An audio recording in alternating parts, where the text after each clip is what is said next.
I'm Jessica Ann Pressler, and you've tuned into Your Traitor Within, a podcast that exposes the brutal truths of healing, self-discovery, and breaking free from relentless patterns of self-sabotage. So you're in therapy, and the therapy is just not doing you a service, actually a disservice at all. So how do you get out of therapy? How do you know enough to not stay there? And then how do you help yourself? Honestly, what ended up happening, the reason I left that therapist was I couldn't afford to keep Mhm. going. Couldn't afford to pay for it. And my insurance at that time was not going to cover therapy without I think I could get either 10 or 12 sessions, something like that. Mhm. But it had to be in relation to an incident. Like something had to have happened in order to ask for therapy. Now, granted, this is like 20 years ago, and it's shocking that even therapy was even part of health insurance at the time. But again, it was only going to be 10 or 12 sessions, and I was just out of money. I couldn't afford it anymore.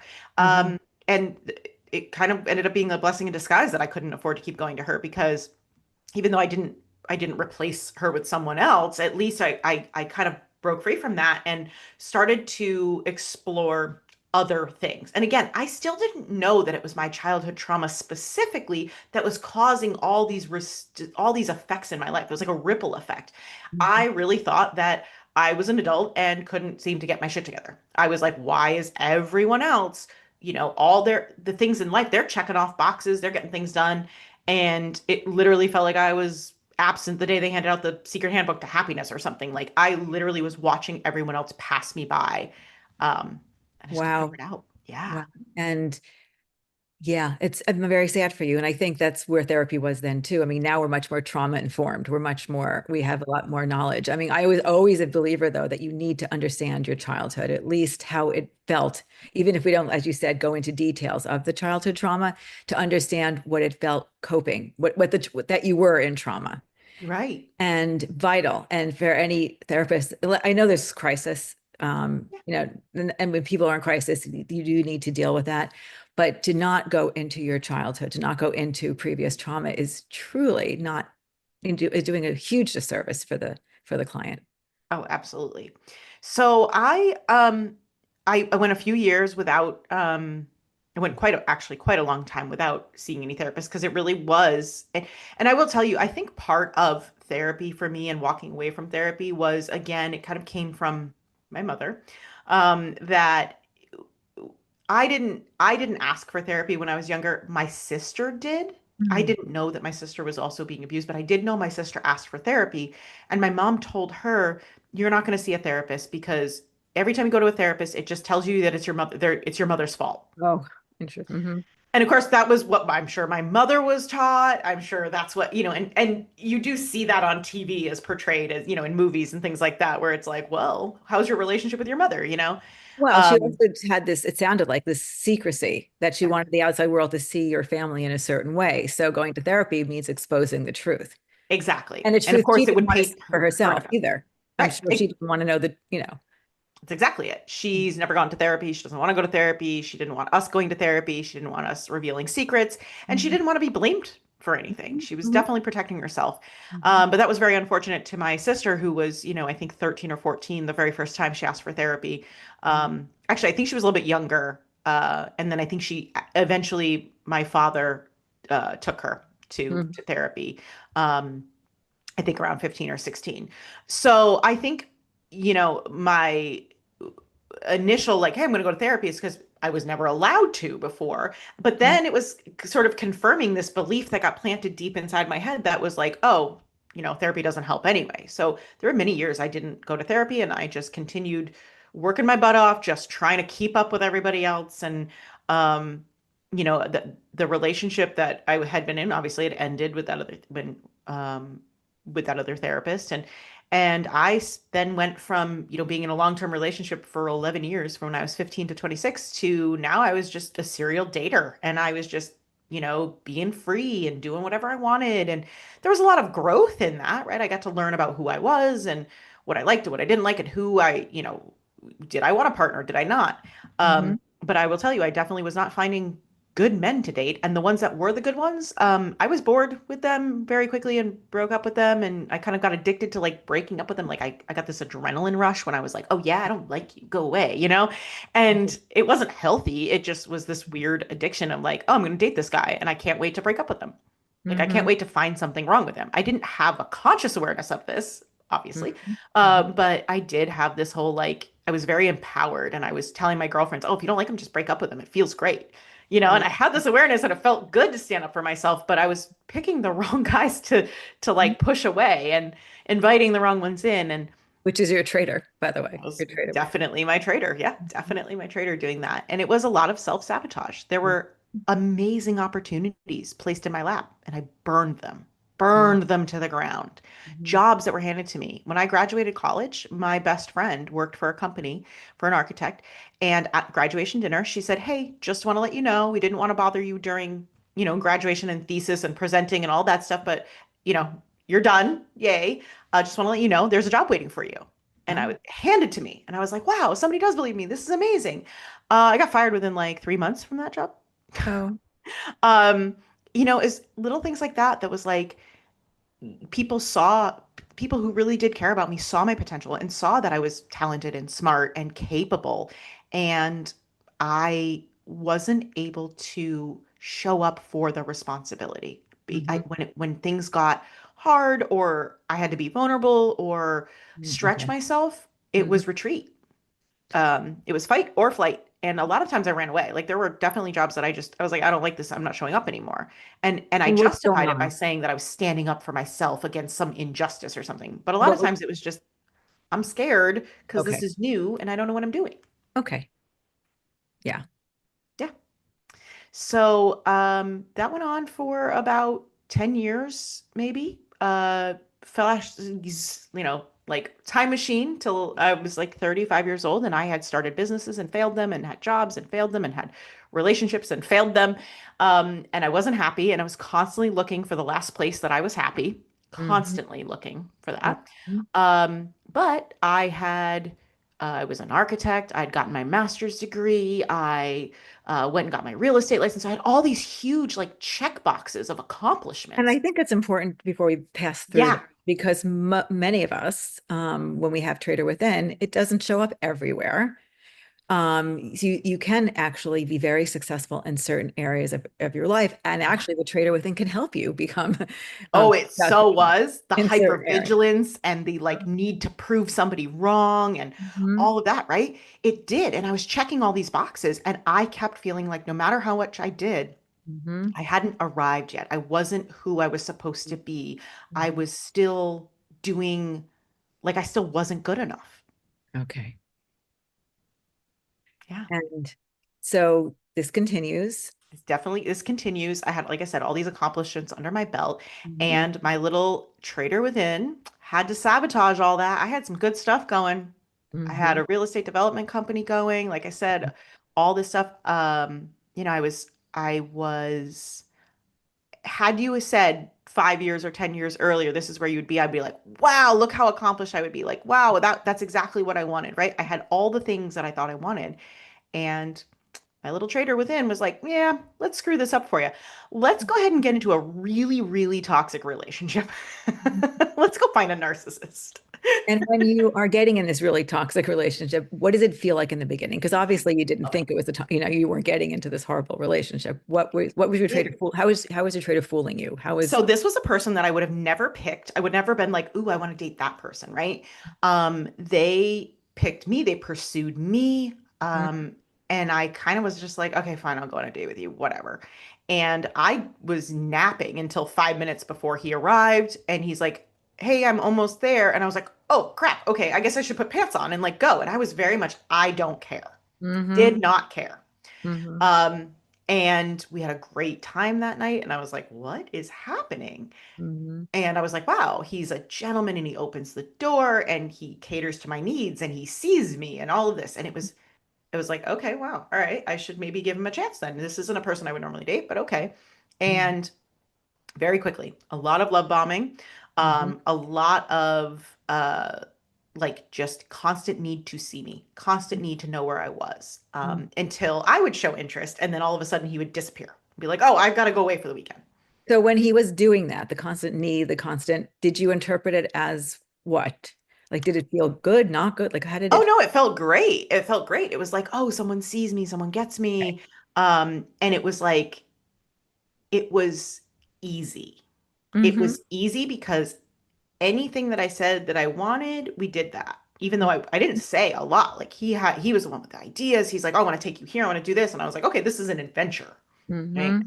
So there was a lot of excitement in that, which I appreciated. I've always been an adventurous person, even when I wasn't totally self-sabotaging. Like I do like new experiences and I like learning new things and going new places.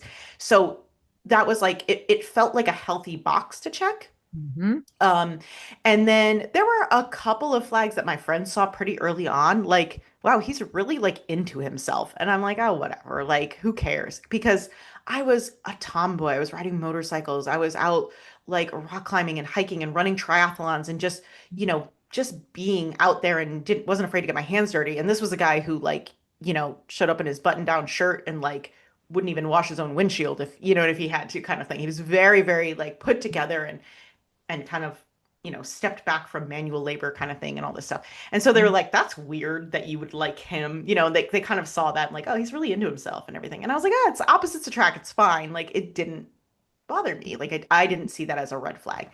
And then the constant need to be together, or he constantly needed to know where I was. And he played it off as like, oh, hey, what are you doing tonight? Oh, I'm busy. Well, why? What are you doing? Where are you? What's going on? I was gonna take you to dinner. And then it became this sort of, there was these little tiny microaggressions that would come out. So Mm-hmm. turns out he's a narcissist and a Mm-hmm. little bit of a sociopath. Mm-hmm. Like a little bit, but you don't see that in the beginning when you don't know who you They're are. manipulating you. They're manipulating me. And I didn't know who I was. I had Mm-hmm. no idea who I was. Mm-hmm. And he leaned in heavily on he knew that. He knew Mm-hmm. that. He could see right through it, I'm sure. And he leaned in heavily on any time that I had a vulnerability or a weakness. Mm-hmm. He poured into that. And at first, he was pouring good things into it. Like, oh, let me support you. Let me do this for you. I want to do this for you and take you here and do this. And that's love bombing. Mm-hmm. Um, and then, like I said, it would every once in a while be this little microaggression, this tension building. And then it went through, and I don't know if anybody, I'm sure you as a therapist are aware of this, the cycle of violence or the cycle of abuse. Again, I had no idea that that was the thing, didn't know it existed, but I was living it. I was Mm-hmm. in it, and I was so caught up in it. I was hyper focused on the details of the explosion. Mm-hmm. So the argument or the explosion that would happen, it would be like I'd catch him in a little white lie and I'd get so fixated. He had me so trained that it would be semantic argument over a piece of the lie instead of the bigger picture of like, oh, wait a minute, I can't trust you. It doesn't matter what we're arguing about. And I want to, before we pass through this, I want Yeah, to point out that trauma is the feeling of waiting for that, the explosion. It's not just the explosion. It's right.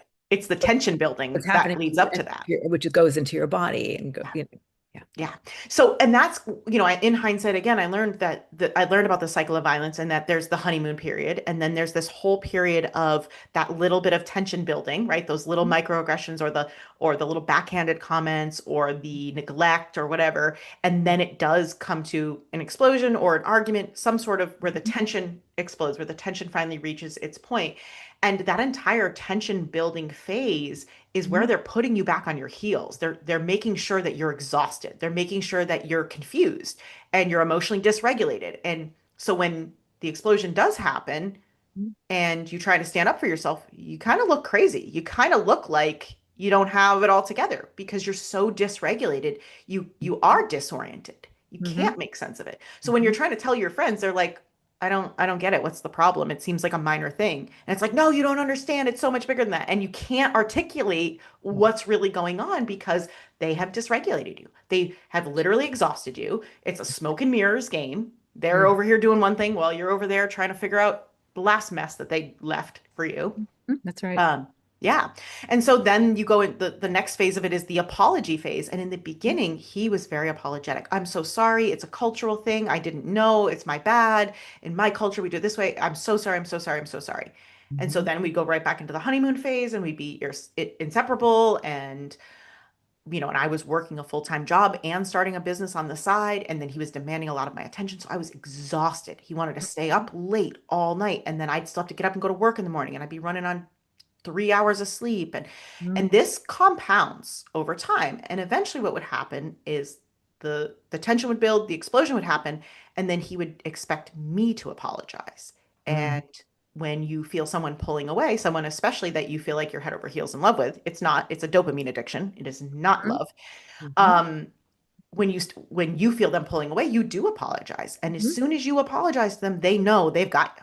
Well, your body needs them. You're addicted to You're them. addicted to them. You Right? need what they give you. You're addicted to making it work. You're addicted to Yeah. whatever it can to get that little bit of happiness, that little Yeah. moment. That little bit of like, oh, someone sees me, cares about me. If I lose this, I lose everything. And mind you, in this whole process, they are separating you from your friends. They Mhm. are separating you from your family. They are making sure that they only selectively introduce you to some of their friends so you can only see bits and pieces of them. Mhm. It is a very slow burn. And the separation of your friends isn't always the obvious. It isn't always, Right. okay, you can't see your friends. It's more like, I heard your friend said something about you the other day. Yep.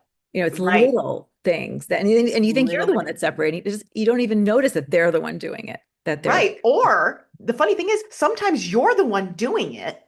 Mhm. You're the one separating from your friends, either because you're spending all of your time with this person and your friends want to see you and you say no, Right. or this one is the craziest part of it, is you go to your friends and try to explain the situation and your friends look at you like you're crazy Mhm. because you don't have all the pieces and you can't quite put your finger on it Mhm. and you know something's off and you're trying to explain it, but because you don't even understand it, you can't explain it easily. So then your friends are like, "You're cuckoo Or for Cocoa Puffs. Like, or you're the other crazy." point you said, because it seems so little or nothing to them because they don't understand the whole picture. Right. So they think like something's wrong with you, or you become needy at times and they don't Yep. like that either. Exactly. So they pull away or you push them Right. away. And so sometimes it's not the narcissist that's overtly stepping in and telling you. Oh, And sometimes it absolutely is. not. Sometimes it's them Right. saying, "Oh, I saw that girl out with this person. I saw her cheating on her." They make up stories and you're like, really? That's not my friend. They wouldn't do that. But you do, it plants a little seed of mistrust. And because you're so addicted to whatever that person is giving you, it is your survival brain. It's doing what Mhm. it thinks it needs to do to help you survive. So it's looking for the last place, looking for that quick fix. Right. Yeah, it's pretty rough. Do you feel exhausted, disconnected, and like you have to work twice as hard, but you only seem to get half as far as everyone else around you? Look, you're not alone, and you're not broken, nor damaged goods. You deserve to feel safe and in control of your mind, your body, and your life. I know that it feels like your brain and body are working against you no matter what you try. And even though you're doing the work, healing isn't working. It's not your fault. Traditional healing methods are missing a big piece of the puzzle. The problem is, traditional healing methods focus on symptoms, not the cause of the trauma, leaving you stuck in the survival mode cycle. The truth is, trauma isn't just psychological, it's neurological, and it can hijack your brain, body, and mind, affecting every area of your life. In fact, when your brain is stuck in survival mode, it drains your mental, physical, and emotional resources, which is what is causing emotional dysregulation, burnout, and self-sabotage, which is also why trying to manage these symptoms can feel like an endless loop. That's why, in order to break this cycle, let's address the root cause, an incomplete trauma response in the brain and nervous system. Once you understand how your brain's operating system works, you can shift your focus from managing symptoms to completing the trauma response. So you can finally reclaim control of your brain, body, and your life. If you want to learn more about how to do this, you can check out this free training. I'll leave a link below. So this cycled a few times. I dated this person for about a year and a half, and we cycled through the cycle of abuse. Um, a few times, and then there was I eventually I knew that he was cheating. I knew that there were other things going on because there was enough um unsolved mysteries. There were enough questions that I had that didn't have answers. But at that point, there was this irrational part of me The that, traitor. yeah, my traitor, right? Very irrational, very self-sabotaging. Instead of me just saying, hey, I don't trust you and I don't want to be in a relationship where I don't trust the person, Mhm. I had to prove it beyond a shadow of a doubt that all these things I thought was happening were happening. Like I had to validate myself. So I had to, in my mind, it was like, well, I'll break up with him if I catch him red-handed. Oh, yes. You Very can't do it common. unless you have absolute proof because Mhm. you also Well, know they're gaslighting you they're too. gaslighting you. And you also know no matter what you say, they are going to gaslight their way back into your life. You And then you're know. gaslighting yourself. Yeah. Yeah, exactly. 1,000%. So this relationship ended. I broke up with him, and he always had a reason to be back in my life. And Well, back up for a second. So what made yep. you finally break up? What Okay. made you not gaslight yourself? So I knew he was cheating. I knew there were other girls. I knew all these things. I just couldn't like catch him in the act, and I felt like I had to catch him in the act. So he actually wanted to be caught. He wanted an explosion. Hmm. He was pushing for that. That was sort of the next phase of where we were at. And he told me something about like, oh, he had a guy's name. He was going to go out with the guys. But I had a key to his apartment, and he created a scenario, and I don't remember exactly what it was, but it was something along the lines of like I had a few things I had left there or something like that, and I needed them. I don't know if it was paperwork. I don't remember exactly what it was, but it was like, oh yeah, I know. Because I texted him like, hey, have you seen whatever it was, my wallet? I don't even know what it was. And he's like, have you seen such and such? Or I texted him, have you seen such and such? And he's like, yeah, yeah, yeah, it's on the dining room table.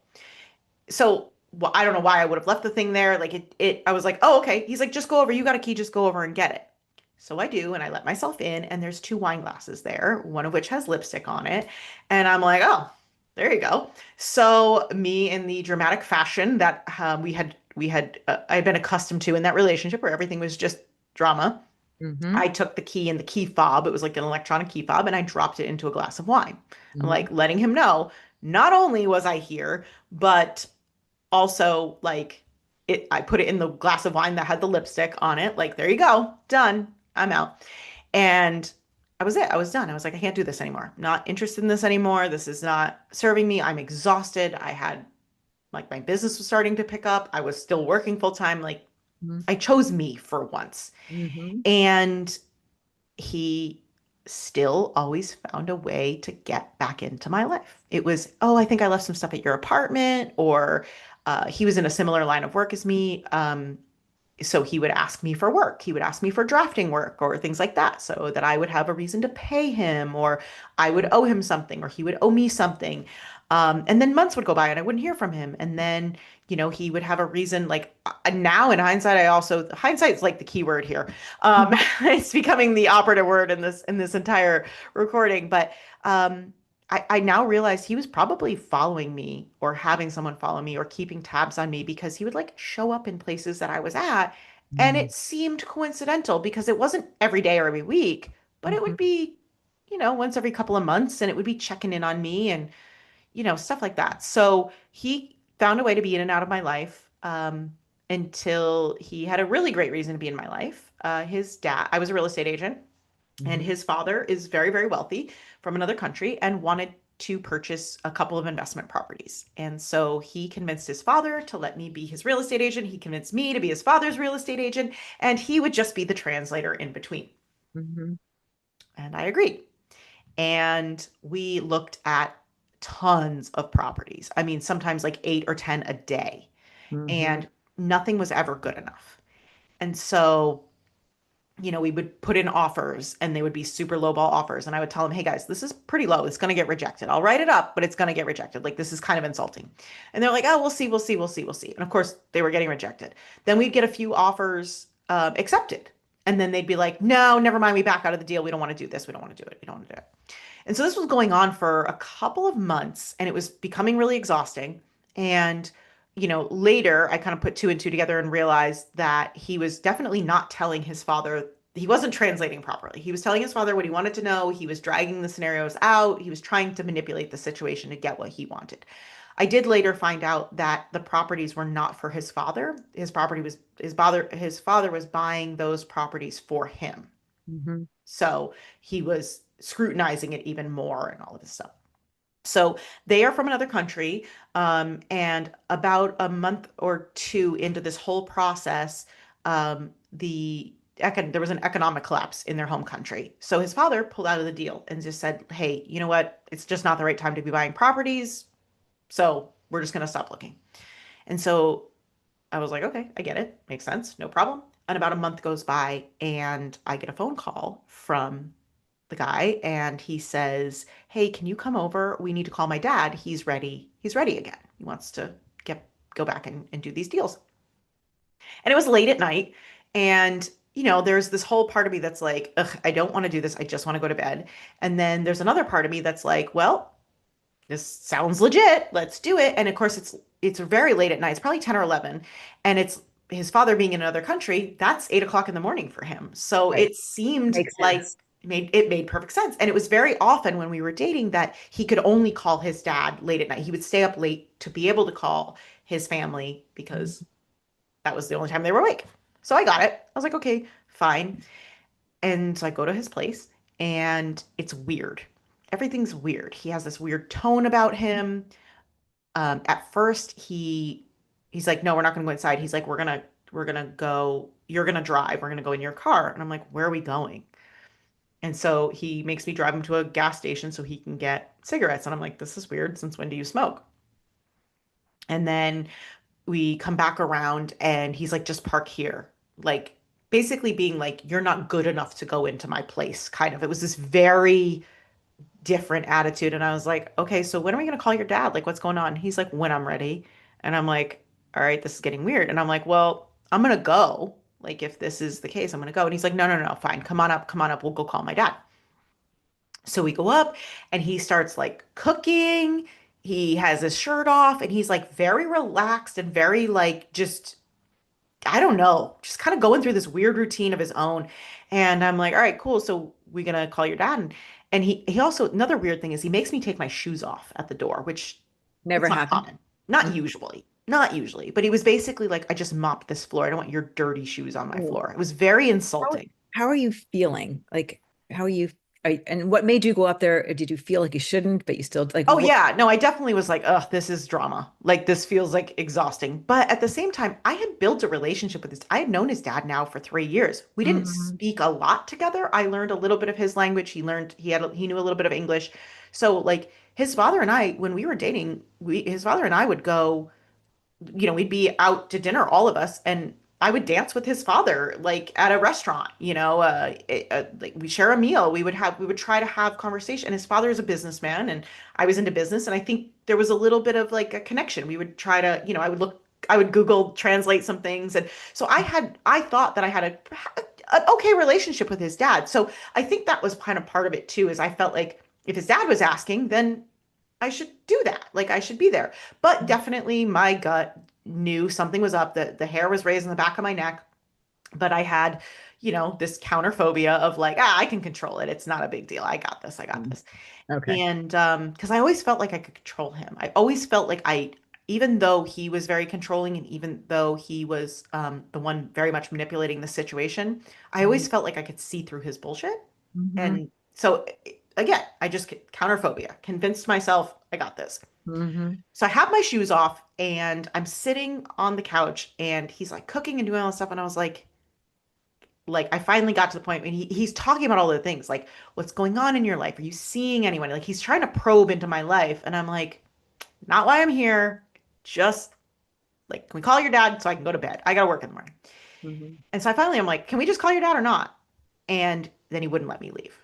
He stood in front of me. He like put his chest against mine and kind of pushed me backwards. Now, let And me he ask you was, one question. So yeah, prior to this, had he been physical with you before no, okay. So he's now no. crossed the line he's never crossed He's before. never crossed like the only other time that he had shown any like of this side of him, like this extra controlling side. It was always done with kindness. It was always controlled with kindness or removing affection, Mm-hmm. right? He would do it by removing affection and till I apologized. The only other time was maybe a year into, maybe a year or a year and a half, probably shortly before I broke up with him. He came by my house and was like, "Hey, let's go for a ride." And I'm like, "It's late, I want to go to bed." And then I had my wallet and my phone with me, and that's kind of it. Like I didn't have anything else. And there was no like indication of where we were going. And he drove me around for a while. He kept trying to get my phone. He finally got my phone, and it was just weird. I was like, "Can you just take me home?" And it was a little bit of, it was a little bit weird. But he explained it being like, "I'm just really stressed, and I just need to talk through something." And he made it not about me, but then he kept trying to get my phone and he wanted to go through my phone. And at one point, he pulled over, he parked like on the sidewalk and went into like a 7-Eleven, and he took my phone with him. And I got out of the car, and I just got out of the car and I started walking. I'm like, I'm gonna walk home, like whatever. Like I need to go to bed. And then he drove around until he found me, and he's like, "I'll just take you home then." Um, there was there were like that went on. That was a couple of hours of, but he never was physical. It was just very like I couldn't read him, you know? Mm-hmm. And he may have been plotting something at that time, um, Mm-hmm. but maybe just couldn't bring himself to do it. I don't know. But then, so fast forward, I broke up with him, and then for a year and a half. So I dated him for a year and a half, and then we were broken up for a year and a half when Mm-hmm. this happened. So Mm-hmm. then he's in my face. We're, back there. I'm asking to call his dad, and he gets in my face and he kind of pushes me with his chest. He kind of chest bumps me back and is like, "No, you're not leaving." And I was like, "I'm leaving. I'm like, I want to go home. I'm leaving." And he's really into this whole like, "Who are you seeing? Let me see your phone," all this stuff. And I'm like, "No, this is ridiculous. I'm getting out of here." And so he kind of pushes me again, pushes me back with his chest. And I had my shoes in my hand, so I slapped him across the face with them and took off to the elevators. And I get to the elevator, and I'm hitting the button on the elevator, like hoping the door is going to open. And he comes out of his apartment with a knife. Gosh, yes. And he's like, "Get back inside." And it's like midnight at this point. Mm-hmm. And I was, I froze. I couldn't even scream, right? Mm-hmm. Had I screamed and maybe some neighbors came out, right? And all of this, like maybe it wouldn't have happened. So he takes the knife and he's like, "Get back in there, get back in there." And I'm like, "Okay, all right, fine. I'm going, I'm going, I'm going." It's, And by the way, it's not your fault that you oh didn't yeah, scream. Your freeze was your response. And yep. okay, just as long Oh as yeah. No, no, I'm totally aware of this is that your fault. now. And for the sake of everyone listening, right? Here's the thing.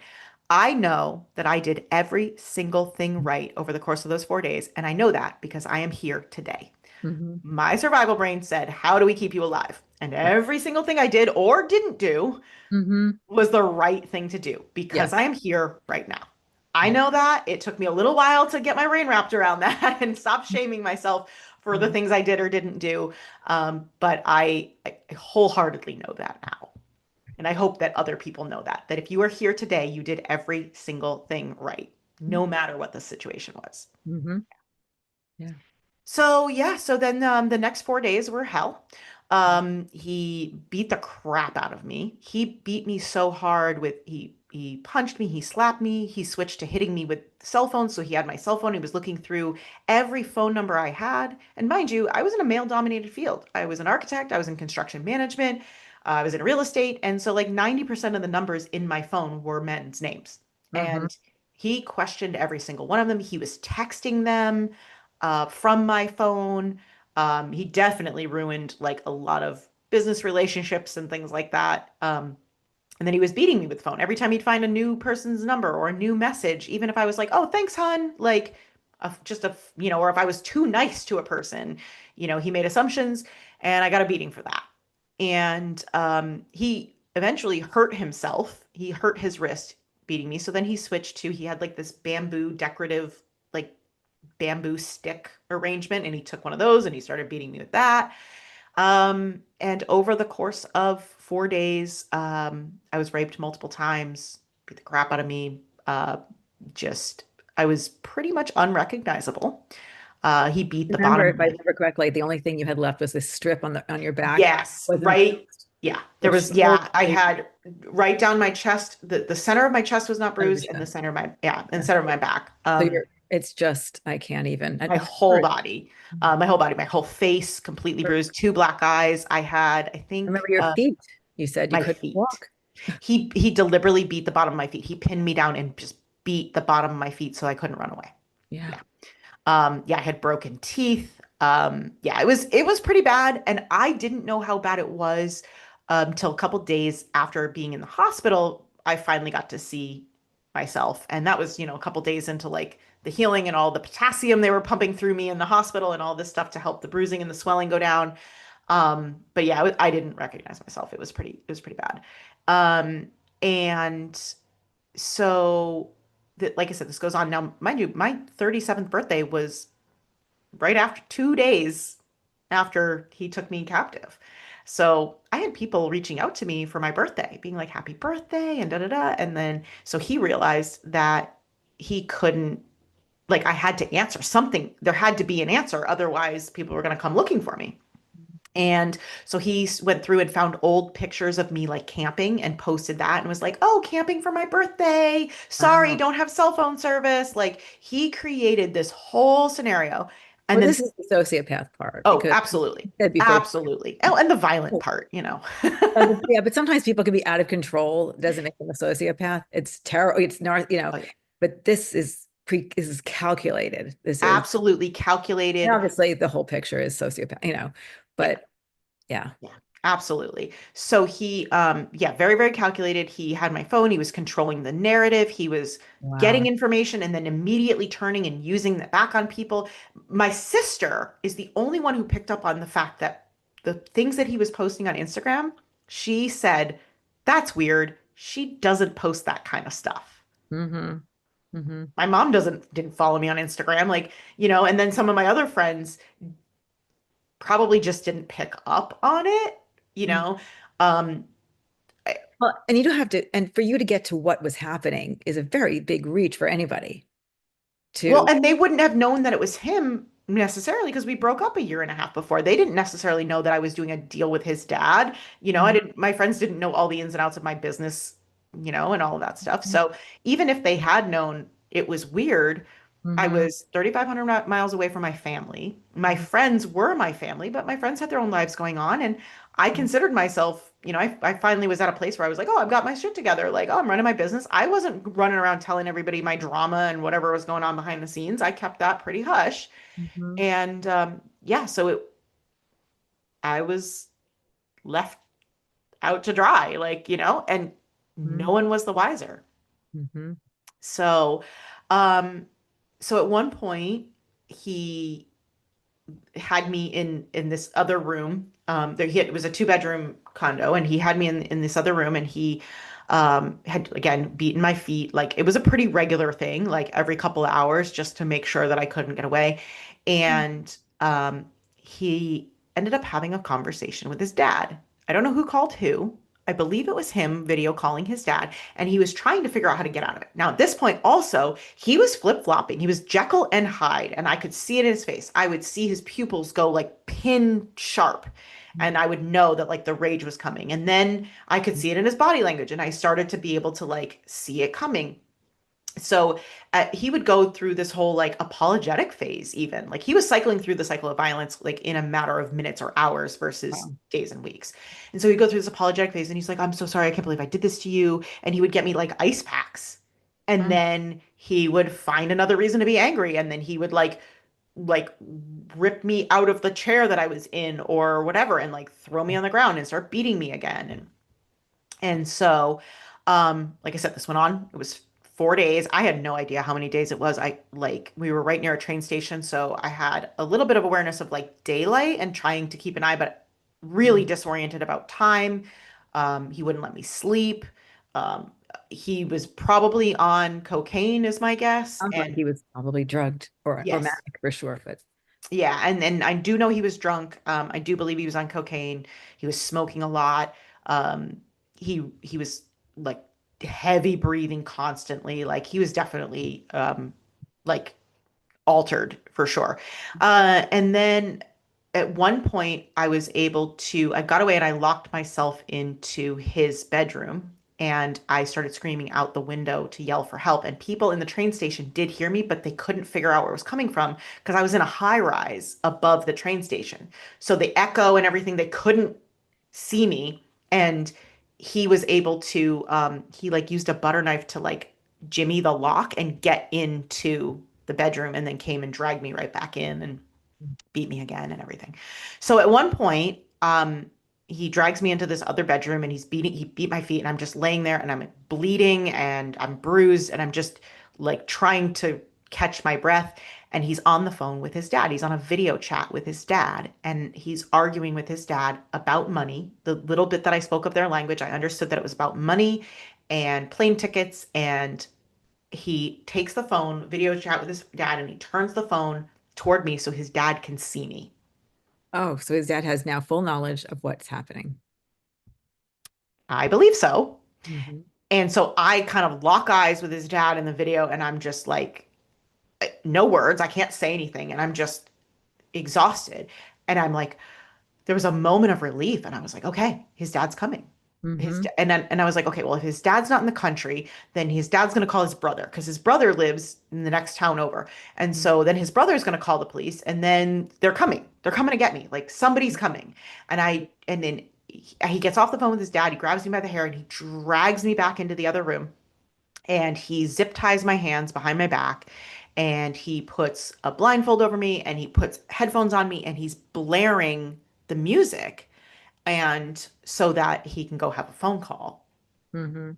and so he can go make his plans and do whatever it is that he's going to do.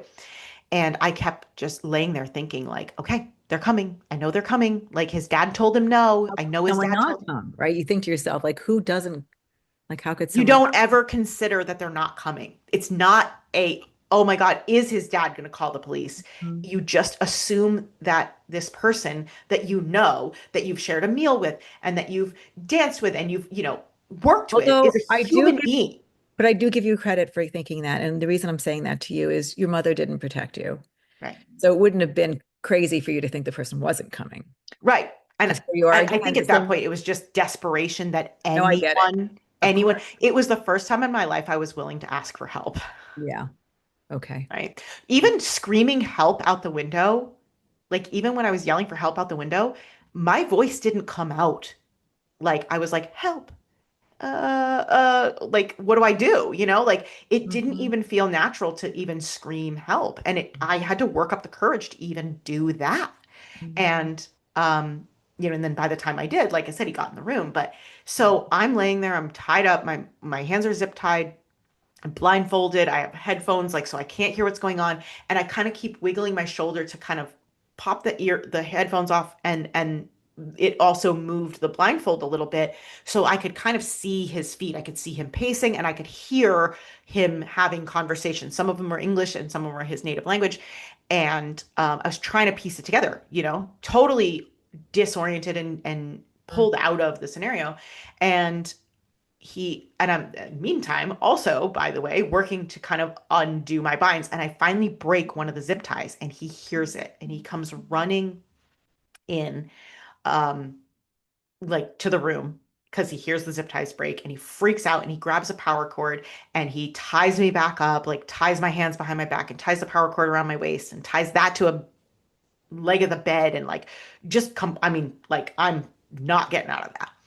And so that's when he goes back and gets the knife, and he's sitting over me. I'm laying down, and he's sitting over me with a knife, and he's like drawing on my chest with a knife and like just taunting me, and he's smoking cigarettes and letting the ash fall on me, and he's blowing smoke in my face. And at one point he grabbed my phone and made me record a goodbye video to my family, and I just kept talking as long as I could. It's about 10 minutes long. And I was just dragging it out. And I was trying the whole time to like loosen my wrists, like that were, tied behind me, and just trying to loosen the binds and all of that. And eventually he's like, this is enough. This video's too long. This is enough. It's time. It's time. It's time. You're done. We're saying goodbye. And so he's leaned over me, and he's got the knife to my throat. And I had given up. I gave in. I was like, I can't, I have nothing left. I can't fight anymore. Um, I surrendered to it. It, like, I left my body. I don't know, is the best way to describe it. Like, I was laying there, and I was like, just heavy. It felt like the floor was swallowing me. Like I was sinking into the floor. And I was like, okay. And I had given this whole like speech to my family, basically like, guys, I lived a good life, like, and please don't be sad for me. And like, and I was apologetic. I'm so sorry. There's, I mean, so much in that. And a lot of it was me buying time, doing Mhm. my best to buy time. And it really, and a lot of it was me coming to terms with the fact that this is it. I'm done. And I was, yeah, laying on the floor and again just feeling this like sinking feeling. And I had this actual like visceral sensation of like letting go. Mhm. And I look over under the bed and there's these two tiny little eyeballs, Mhm. tiny, tiny little eyeballs. And it's this little kitten, and she'd been there the whole time. And there were times where he was probably torturing her too, because I heard her screaming in the other room, and he was, was locked in the bathroom and all this stuff. And she is underneath this bed, and she lets out this tiny little squeak, like her meow doesn't work. It's just this Mhm. little, Mhm. and some voice inside my head, and it was my own voice, and it was something, it was my voice talking to me, Mhm. and it just said now, and it screamed Mhm. it so loud, Mhm. and I just jolted forward, and I Mhm. had wiggled my arm, my one hand loose-ish. It wasn't free, but it was loose, and I had just enough play in it. I kind of swung my arm and my shoulder around, and it knocked him off of, he was sitting in kind of an awkward position, almost kneeling, almost sitting like on his feet, and it knocked him backwards, and he dropped the knife, but not before he slit my throat. So the knife had gone into my throat, and I was bleeding everywhere. Mhm. And I watched that look on his face where he went from pinhole pupils to all of a sudden the big doe eyes, and he was freaking out. And he's like, oh my God, what did I do? What did I do? What did I do? And I just yelled at him and I said, call 911, you asshole.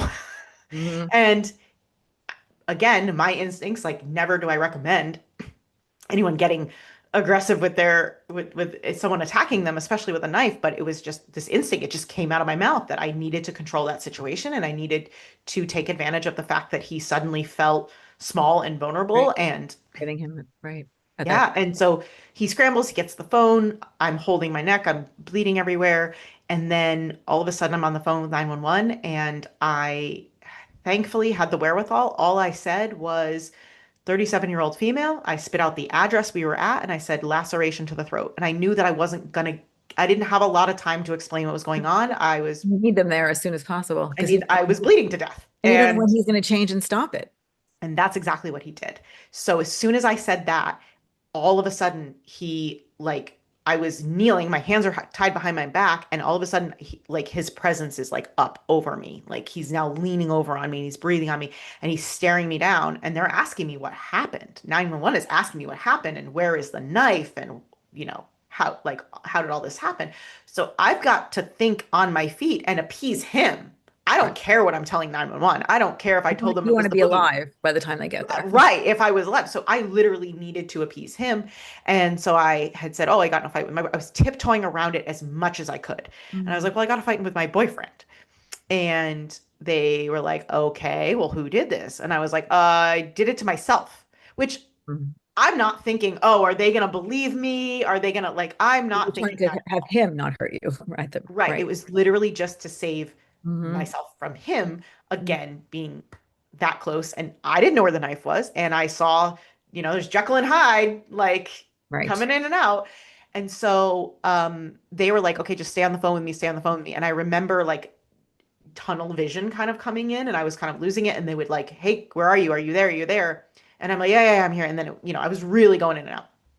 And so I do remember him taking the knife and cutting the binds off of me. Oh. And yeah, cut the binds off of me. And he started running around, collecting evidence and throwing it out the window. Hmm. And now, mind you, the whole apartment was barricaded. He had chairs like underneath doorknobs. He had taken like pots and pans and like couch cushions and put them everywhere so that like if he did fall asleep and I tried to get out, they would wake him up. Hmm. Hmm. So he's trying to like undo all of that mess. And by then I hear a knock at the door, and it's a secure building. It's like security guarded building. So the security guards end up letting the police officers in. They have like a key, like a master key. And they let police officers in. And the first two people on scene were two police officers. One comes over and like addresses my wounds right away and puts pressure on my neck and everything. They're asking me like what happened and where's the knife? And I'm like, I've been here for 4 days. He did this. That's like all I could say. And Mm-hmm. so they yell out to the other officer to detain him.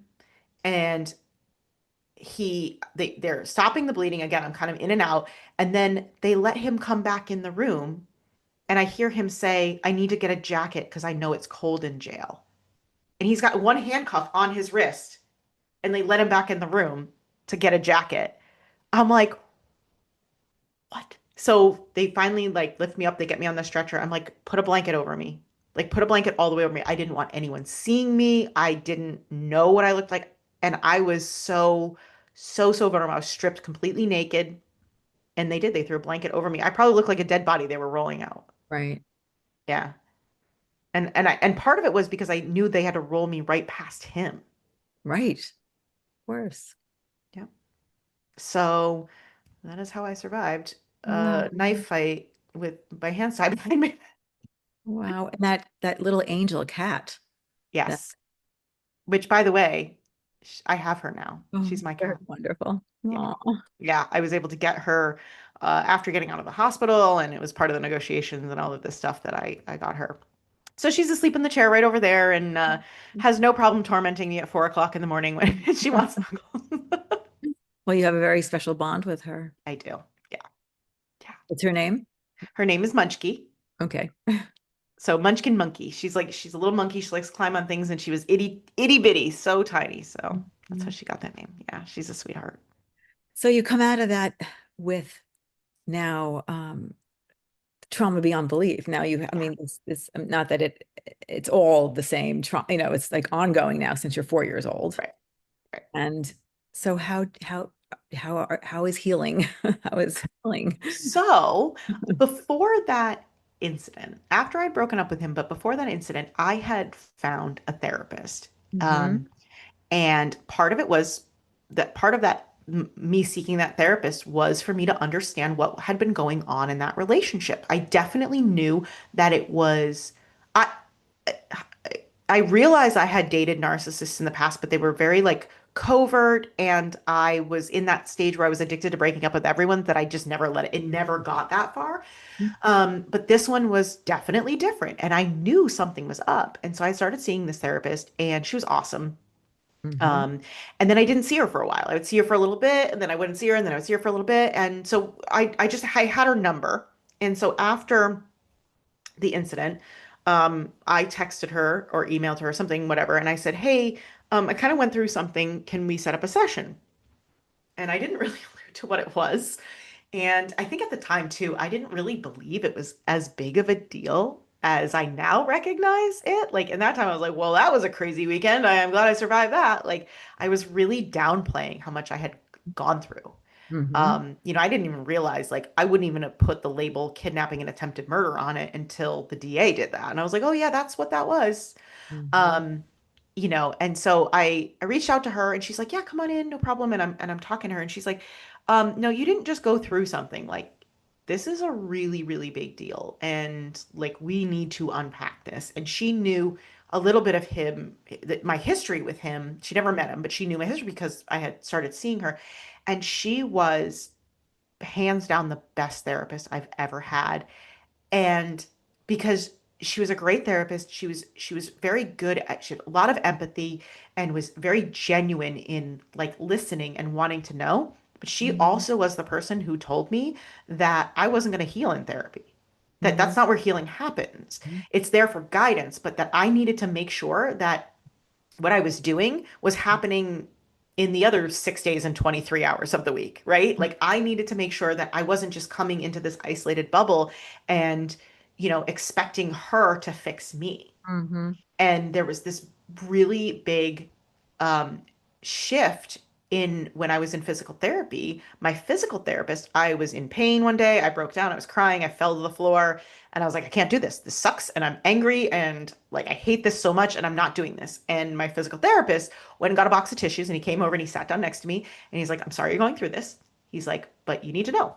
Um, if you want to get stronger, you have to do the work. He's like, I know you're really pissed at the guy who did this to you, but he's like, if I go get him and make him do the exercises, he gets stronger, not you. Not you. And he's like, Yeah. he was like, look, it's not your fault, but Mm-hmm. it's your job. It's Mm-hmm. your job now to heal this. Right. And that moment, plus having this therapist that really had the awareness that she wasn't going to take responsibility for my healing, that she was going to be there every step of the way for me. Mm-hmm. She was amazing. But she would encourage me when I would come to her with questions of like, why is this happening? She goes, why don't you go, like, go find the answer? Not, well, she would tell me, she would say to me, like, oh, hey, this is what's going on from this standpoint. But I was having a lot of physiological symptoms. Mm-hmm. Um, like I was having flashbacks, but I was also super hyper aware of what was happening in my body when I was having those flashbacks. Like when I was in the hospital, I started having a flashback laying in the hospital bed, and I had the heart rate monitor hooked up to me. And I started hearing the heart rate monitor getting really, really fast. So Mm-hmm. I'm having this flashback. My whole sense of consciousness is going back to the moment, but there's a tiny piece of me that keeps hearing this beeping. And I'm like, I knew that the beeping didn't happen in the incident. Like it was foreign So to it. interesting in regard to healing and to bring you back to the present. Oh my God. And so then I had so true. So that was my first sort of experience with like biofeedback, right? Really. Like I didn't have that. By That was my first accident. experience of it. And that was while I was still in the hospital bed. So I Mhm. became really curious about it. Now Mm. laying in the hospital, I was like, I heard that beeping and I was Mhm. like, okay, I just want my cat. I just want the cat. Where's the cat? I just want the cat. And I couldn't picture her. I was trying, but I was still so sucked into this experience, this Mhm. flashback. My body was there, my mind was there, like my visuals were there. I was there. Um, but I had a tiny piece of conscious awareness that like I was like, where's the cat? I just want the cat. And so even me just interrupting the thought and thinking about my cat, even though I couldn't picture her, I couldn't rationalize it, but I Mhm. could hear my heart rate going back down. And so I Mm. just started focusing on that. And I was like, okay, let me picture the cat. Let me try to picture the cat. Let me think about her. Like she's so cute. And I just Mhm. focused on that. And I just listened to the heart rate monitor go down. I was like, okay, all right, cool. I'm back. So explaining that to my therapist, and she's like, yeah, she's like, that's your fight or flight. Like that's what's going on. Mhm. She really encouraged me to go get really, really curious about what my body was doing because I felt like I could be in control of my thoughts. I could talk about my feelings, but it wasn't enough. There was still No. something else that Right. I didn't feel like I had control over, and it was my nervous system. And Mm-hmm. she really pushed me, and I'd be like, I want to take this class. Have you heard of this guy? And she's like, oh, yeah, really reputable. Go take that class. Perfect. Go do that. And I'd be like, what about this? She's like, go read this book. So she was a coach and a mentor and a therapist, kind of all in one. And she really pushed me to go find my own healing journey because she knew that I wasn't going to come in there and be like, just give me a hug and I'm going to feel better. Like that wasn't going to work for me. I needed real answers. I needed to know what happened. Why couldn't I scream when I wanted to scream? Why, like, not just a, hey, it's okay, let me give you a hug, it's fine, there's no shame. It's like, no, no, why physically did my vocal cords not work? Like, Right. someone Right. tell me that. Mm-hmm. And I'm so grateful for that experience. I'm so grateful for her and that experience because it's led me to everything I know now and realizing that, like I said, it wasn't my fault. None of it was my fault, but it was my problem. And having that realization was so, so huge. That's that traitor, right? Is saying Mm-hmm. the whole time when we think that it's because it's somebody else's fault that somebody else is supposed to come and fix us, that's the traitor. Mm-hmm. That's giving your power Mm-hmm. to someone else. Mm-hmm. You get it back Mm-hmm. when you say, you know what, you're right. Isn't my fault. I'm not going to shame myself for this anymore. Mm-hmm. But what do I have control over? Mm-hmm.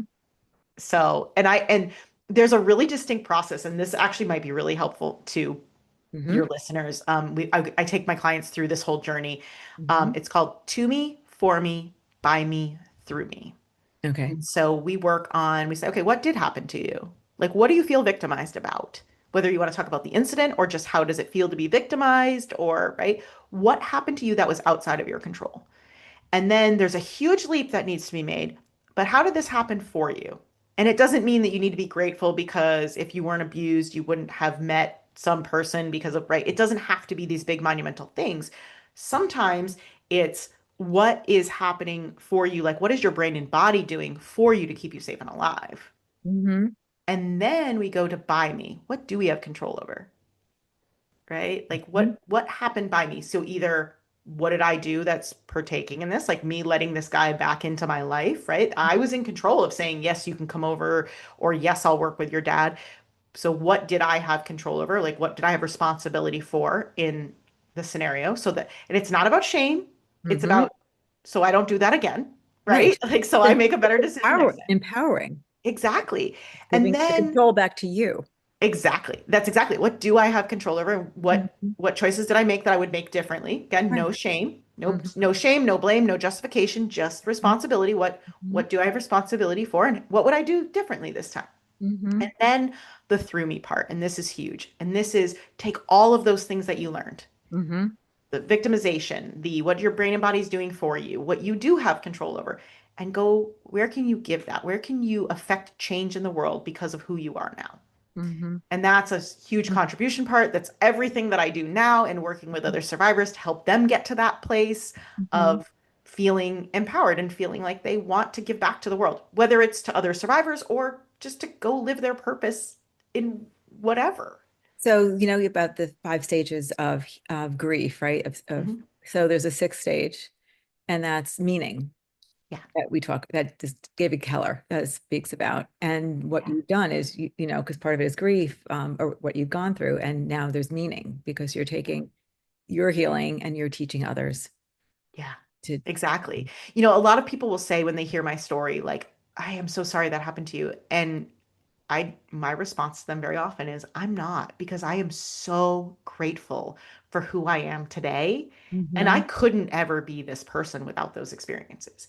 And I get it when people are in the thick of it and they're really struggling and dealing with a lot, right? And they're in that stage where it feels like they are the victim and something is happening to them outside of their control. It's really hard to see that someday you're going to be so grateful for who Mhm. you are. I'm not Right. grateful that I was abused. I'm not grateful that I survived, that I had to go through that entire process of kidnapping and being beaten and raped and all that. I'm not grateful for that experience, but I'm really, really grateful that I get to be who I am today. And I couldn't have gotten here without that experience. It Right. would not have been eye-opening enough because I had been living one crisis for, just one after another. And none of those were eye-opening enough for me to see how my own actions and my own arrested development and choices and my own survival brain were, while keeping me safe and alive, sabotaging my happiness.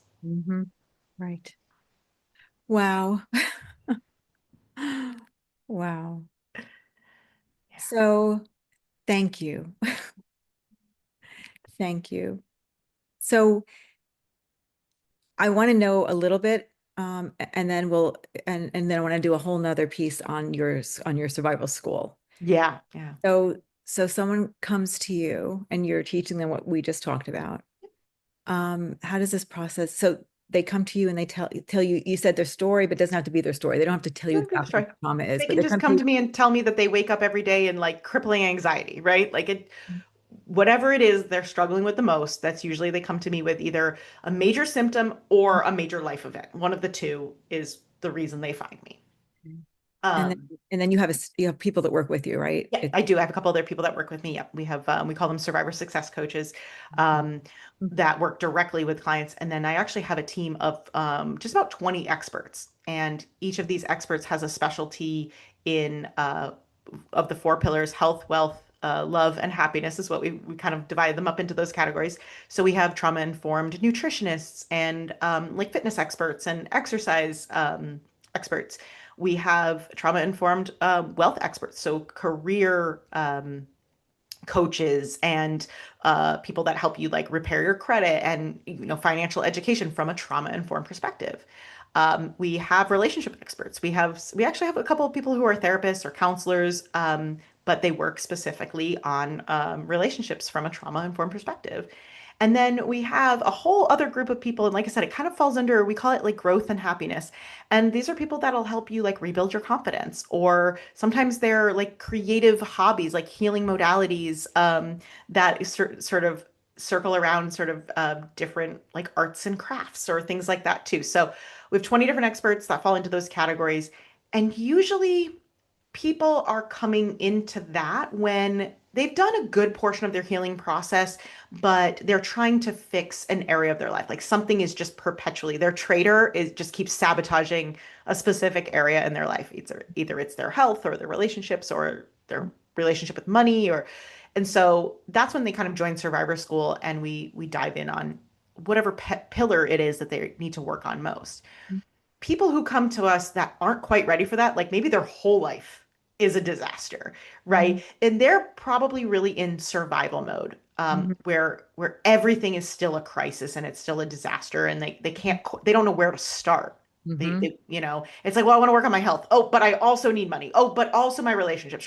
Okay, if that's the case, we take a step farther back Mhm. and we have it used to be a 2 month program, and we've actually got it down now to about 6 weeks where people get really amazing results in a very short amount of time. And so that program, we look at specifically what's happening in your nervous system. Mhm. So we'll look at the physiological symptoms. We almost ignore the psychological component. It's not totally ignored, we're aware of it, but we've found this whole process that when we fix what's happening in your nervous system, the Mhm. psychological stuff like the intrusive thoughts and the dysregulated emotions and not being able to control your emotions or your thoughts or all these things go away when we address the nervous system component. Mhm. So the very first thing we do is we use applied neuroscience. So these are fun little exercises, and we use the body to talk to the brain, and we Mhm. regulate your nervous system. Wow. Yeah, it's crazy fast. Mhm. It's super, super cool. I actually just read an article. They did a study using a lot of these techniques to re-regulate nervous systems, and it's incredible. And I'll give you I'll send you the information on the article and on the research study if you want to cite this. But Mhm. they just found that these techniques, they have proof that of all of the participants, 100% of the participants who had been diagnosed with PTSD within Mhm. 6 months, their diagnosis was erased. Wow. So this stuff is incredible. We have some brain scans. I've got a couple clients that were able to get brain scans before and after, and you can see You're literally rewiring their brain. literally rewiring their brains. So the Mhm. first step, like I said, we re-regulate the nervous system, and these are fun things. These are actually fun little exercises. You'll feel really silly and goofy doing them. We do them as a group, so we all laugh at each other, which is also very helpful in So when you regulating say the is a nervous group, system. just so can you do it on Zoom if you don't live Yeah, near? we do it all through Zoom. Okay. Yep, we do it all through Zoom. Anyone can get help. You don't have, Anyone can get help. that's fun. So then we move on to the second component, and this is where we rebuild that sense of security. And we kind of bust the myth on what our sense of security really is. Most often, survivors come with a very deep-seated external sense of security or external locus of control, is what it's called.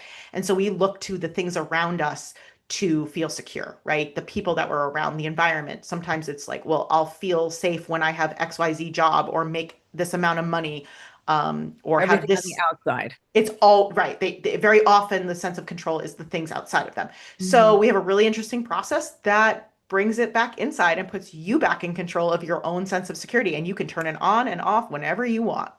Which gives you control. Which And puts you in control. Exactly, which is amazing. We love this. And then the third part is we do some neuroplasticity exercises. And we talked a little bit about this in the beginning, and this is huge for me. This is one of my favorite parts. So, the seven major executive functions that allow us to be adults and have adult relationships and make logical, rational decisions and all of that.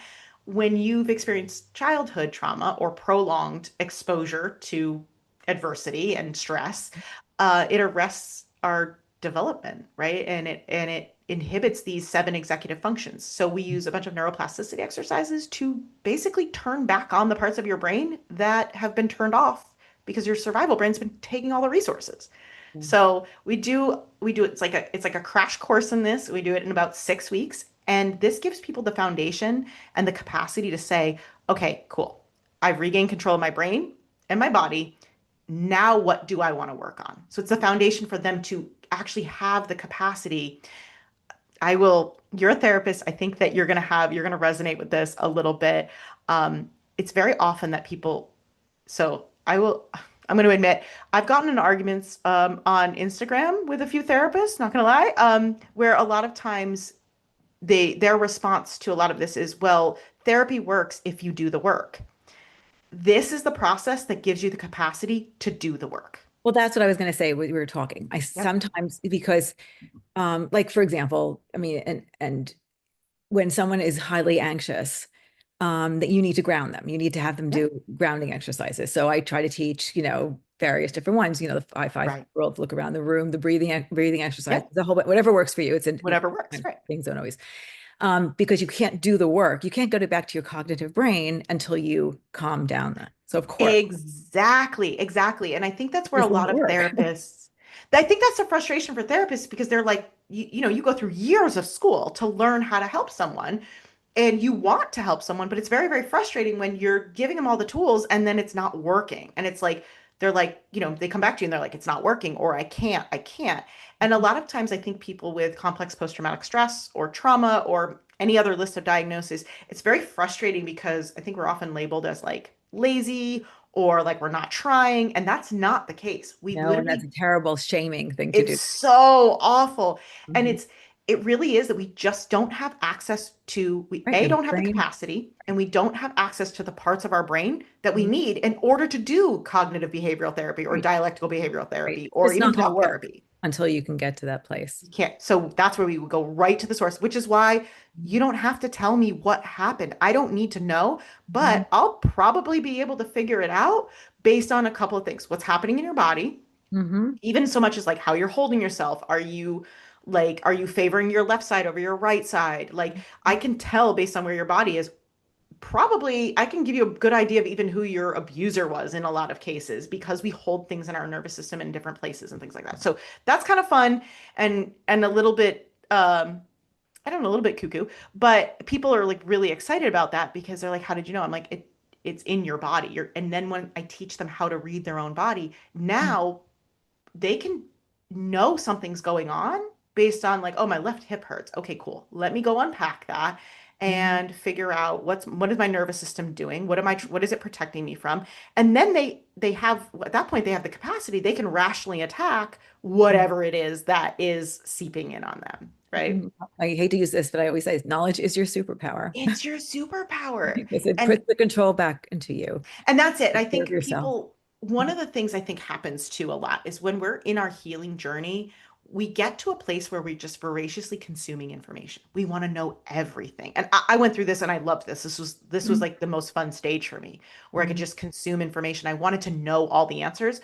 Right. And a lot of people get stuck there. They Mhm. learn all the answers, but until they know what to do with those Right. answers and how to apply them, and I think that's where a lot of people get stuck. Right. This is that stage. This says, okay, let's take everything you know, let's Mhm. put it into action, and then your brain can be rewired so that the next time a crisis happens, because it's Mhm. real life, life happens, things do happen Right. in life. We're never Right. going to live Now happily you ever have now after. you have the tools. You have the tools, and you'll catch it when it's a 2, not a 10. You catch it when it's coming down the road, not when it's a full-blown crisis. Right. Ideally, we Yeah. teach children. Your survivor school will, Yeah, ideally. someday we do have our one of our executive members, board members, she works with children. So that is hopefully right now we work specifically with women. Right. It's Who's not that already who's already a survivor, or who's already had a trauma. yes, yeah, we work with women Right. who have already experienced trauma. And the reason is we do have some men on our staff, but the our survivor success coaches and the ones that work most intimately with women are women. And partly because I don't really understand the unique experience that a man has gone through that might be Stay different. So in the I'm not equipped to help. right. But a lot of the same exercises are still very useful and very helpful. But also when we're sitting in a group of women and they choose to be vulnerable and No, share. I agree with you. You would have to have some male therapists and work in a separate group. It would have to Yeah. be two different. So that is the goal of Survivor School is to have the men's division, which we do have. We have Dave Markell, actually. He has an amazing podcast called Sexual Assault Survivor Stories, SASS, SAS. I've heard it. So he Yeah. works with us actually as well. Mhm. So he would eventually, this is a division we want to add to sort of a men's group. And then for children as well, as sad as it is, nobody likes to think Children about. survivors, but your school, is also beneficial to teaching tools to young people before they get in a situation. Yeah, that would be ideal. even if they're not survivors, just teaching kids how to regulate their nervous system, to recognize the signs of dysregulation. And instead of being told to just sit down and focus at school, if they can't, why? Right. What's going What's on? And going on? sometimes it's literally just the color of the light in the room. Right. It's insane how our environment affects us. Right. Yeah. So it's so exciting. I get super nerdy about this stuff. I But love it neuroscience. works. You actually have a system that works. Yeah, it's crazy. It's It's, so crazy. And the and more and more research that comes out, like I every day know. I'm constantly reading like neuroscience news. I'm reading like all these articles. I dive deep into these studies, and all of these studies, like there's more and more bodies of evidence coming out saying Right. that like it's not that therapy doesn't help. It's just not the whole picture. We need another piece. Right. And yeah. But it has to be accepted by the, because I think body keeps its score or keeps your Yes. score. Bessel van der Kolk. Yep. Right. Was not, if I remember correctly, got into certain journals, but not into like the medical journals because people weren't, it needs, I think more and It more, sounded too woo-woo. And I think at the not woo-woo at time, all, because there's and actually it's evidence. It's it's evidence-based. evidence-based. Right. But, you also have to look at it too. There's the bureaucracy of it all. And in order to get your work published, it has to be peer reviewed by certain people. These peer reviewers are also people who are competing for the same Right. spots in There's all journals and kinds of things like that. politics involved. It is politics, and it's unfortunate that bureaucracy and the politics of it all prevent some of this information from really getting to the people who need it most. Mhm. So I just kind of skirt all that, and we do it in, like I said, it's fun games and things like that. Nothing that we do can be harmful in any way. Like it can't make it worse. It cannot make it worse in any way. And Mhm. if at any point anybody's feeling dysregulated, we either have tools to re-regulate them or they step out and no harm, no foul. Because Mhm. again, we're not talking about your trauma. We're not reliving the stories. It's Right. not exposure therapy. There's none of that. We do have a hypnosis component, which is Mhm. completely optional. Some people are not comfortable with that. Mhm. And then some people prefer to do it in like a group setting, which is Yeah, totally fine. hypnosis is tough sometimes because you're giving up complete control or Oh, the I'm going to feel break like that myth right okay, take it now. back. You I'm going to feel break like, that myth no, right now. I So know it's that's actually not true, but you feel people like, think that. But let me yeah, tell you something. right. Even if you've ever seen like stage hypnosis where they have you like cluck like a Yes. chicken. I've been on Okay. there. Yeah, Yes. right. So here's the funny part. Yeah. Hypnosis, the hypnotist is not in control. Right. The patient, the client is actually in control. You cannot do anything under hypnosis that you would not do Right. in a conscious state. Right. You Right. can't. Your Mhm. subconscious doesn't allow it. So I don't have you in any of the hypnosis that we do. I don't have anyone do anything. You stay still. You can go for a walk if you want and listen while walking and be completely awake and conscious of it. It's a communication through metaphor with your subconscious mind. So if you get on a stage hypnosis show and you cluck like a chicken, guess what? With enough alcohol in your system, you probably would cluck like a chicken. Like you're not, they can't make you rob a bank if you wouldn't rob a bank. Can't make you murder someone if you wouldn't murder somebody, right? Right. So I want people to know that it does, there is this skepticism and it is hard to get into a hypnotic state if you have this wall up and you feel like someone's going to be That's in what I'm control. saying. I know it doesn't, but I know that people People feel are that, very, yes. So I especially if they wanted to come to make you with sure there trauma, was they may right. be extra, but yes, And then there are other people that come to me and they're like, just get in my brain and fix it. They yes, want I me to can see take that control. too. And I'm like, that's not how it works. So it's actually we use a metaphor, and then so before you can go into a state of hypnosis, we use a metaphor to explain something so that your subconscious mind has an anchor point, is primed with a metaphor to relate everything to. And then we go through a sequence. So we set an anchor point. So you set a physical anchor point in your body. And for most people, it's that space between their first finger and their thumb because there's a pressure point there. And we have you set that anchor. So if at any point you're feeling uncomfortable during the hypnosis, you literally can just press that and bring yourself back to a state of calm. Very interesting. Yeah. Okay. So we put all the safeguards in first, and then we ease you into through a series. And I'll tell you, it's the first part is sort of a walk through the mountains. And then the second part is you're actually going into a castle. And then the Mhm. third part is you go into a library in the castle. And the library becomes really, really important to the metaphor. Um, and you're in control the entire time in there. So it's really, really cool. It's non-invasive and people love it. Mhm. They love it. It's very refreshing and you're in control the whole time. You can leave the library anytime you want. You can go back, you can listen to the same hypnosis over and over if you feel like there's more stuff you want to work on. Mhm. So I will tell you it's non-invasive. And we can either do it live through Zoom or it's all recorded, so it can be the comfort of your home. And Mhm. that's by the way, that's also towards the end of it. That's in like the neuroplasticity component of it. So You're you've already being shown already here, right? And yourself and others. yeah, exactly. You're already regulated. You've already created a sense of safety. Like most people are begging me for it. They're like, okay, what's next? Give me more, you know? So yeah. So Yeah. I want people know it's not scary. So in your curriculum, because it's a school, Yes. what if someone says, wait, I need to take a couple weeks off? Anytime they want. Okay. Come and go as you please. Okay. So if you do join the 6 week program, which it's called Break Free from CPTSD, and it's a trauma healing accelerator, I guess is the kind of best, right? It's like a little bit of a boot camp. We go right to the source. And like I said, it's a 6 week, we go through that. Now, if you stay on and become a member of Survivor School, you can. So once a month, we have an expert in one of the four pillars: health, wealth, love, and happiness, and we work on something specific. And then the members can have access to the experts to ask questions whenever they want. But every month we have a different focus. So we do health, then wealth, then relationships, and then we do like goals and happiness. And we just repeat that cycle all year. But we have a resource library of workshops and master classes. Um, so yeah, anybody like you can come in and out anytime you want. If you want to work on something like, oh, having some relationship problems, no problem. Just like hop into the library. If you don't have what you need there, reach out to the expert. If you Mhm. still don't have it, then the next workshop we run, like hop into that, you know?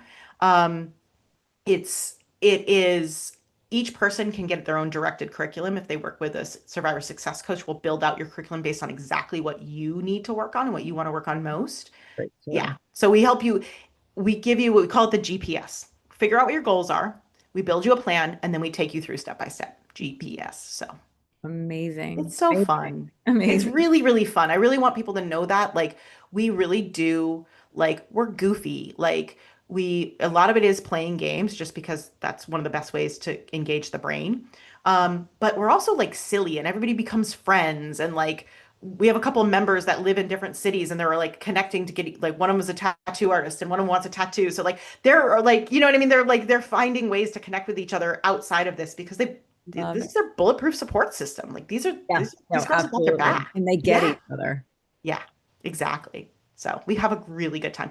And we are planning, I don't have any specifics yet, but there will be something on the website. We are planning to do a retreat at probably the end of the summer or early fall. We haven't Where picked would the that be? destination yet, but where we get to actually do this in person, which is That's amazing. yeah, Great idea.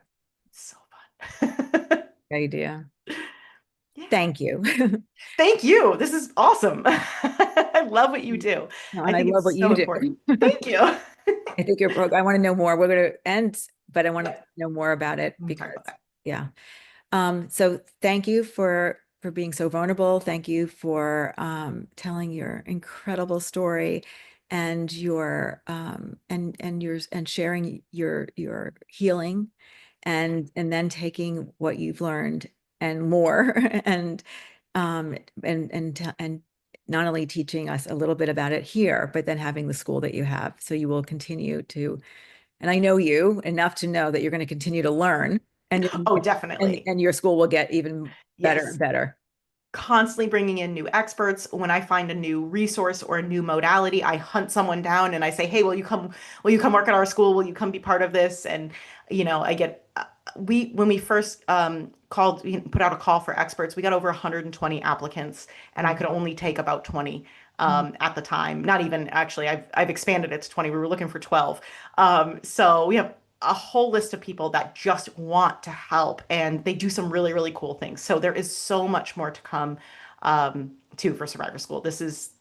I will never stop because I'll never stop learning. I'll never stop growing. And I will always bring that forward to other people because I think, trauma really is when we didn't have the resources we needed at the time. And if I can bring as many resources as possible to people, that's how they're going to heal. Well, I mean, trauma without help kills your soul and can actually, and probably a high suicide rate as well. Yes, So yeah, it's that not, if is you true. don't, it either kills your soul or it Yeah, kills you.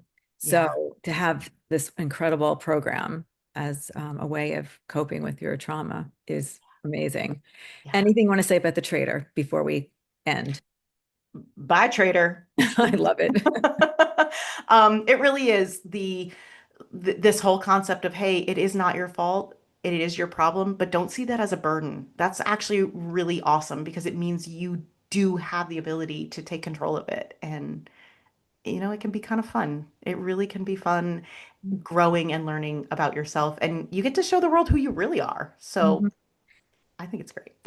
Piggyback on what you just said. So the trader, I believe, comes in to try to help, right? They're Yep. just misguided. Something that may have Yep. worked in your childhood is not working in your adult years. So to have a program like this to be able to say, because your trader, I don't think can ever really 100% go away. They'll never leave. It's your survival brain. It's keeping Right. you safe and alive. It's always going to want to help, but it just is misguided. So when you see that trader coming out and it's not going to work what they're doing, then you can use the techniques that you teach Yep.